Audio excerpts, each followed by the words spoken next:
Afternoon, Ian Sauer, Chairman of TasFarmers with your weekly wrap. Well, a very diverse week this week.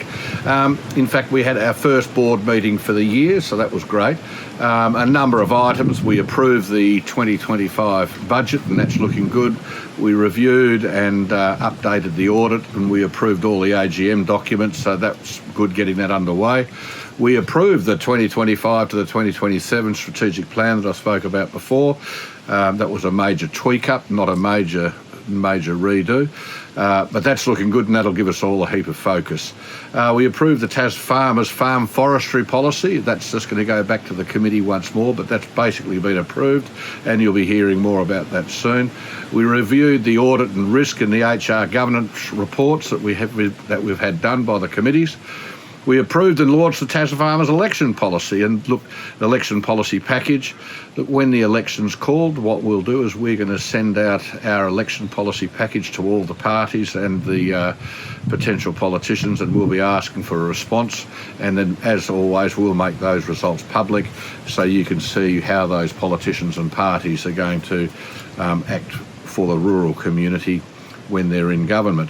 We also met with the secretaries of NRE, the GBEs, around working on private land charter. That's taken a while to get done, but it's done now, and we agreed on the farm access code that was developed up by TasFarmers and Victorian Farmers Federation.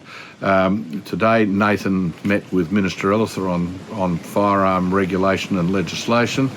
Can I say Nathan and Neil are going to be both on King Island next week, so look, really make yourself known to Nathan and Neil. You know, we need to know what your issues are. I've said before 100 times that we can't guess what you're thinking, so please make yourself known.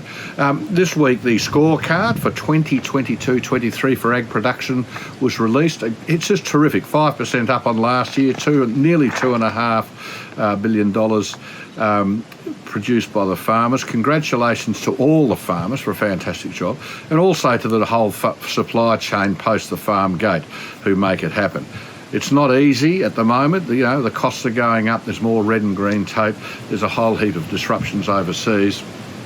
And there's a community that some don't understand agriculture, so we're going to have to prosecute that message a little bit harder on your behalf.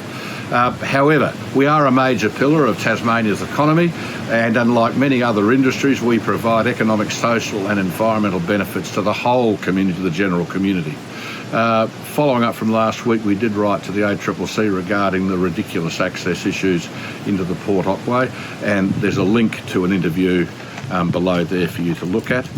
Next week, we've got the main event for this first 6 months, the Advocacy and Farm Practices Forum, March the 7th next week in Longford.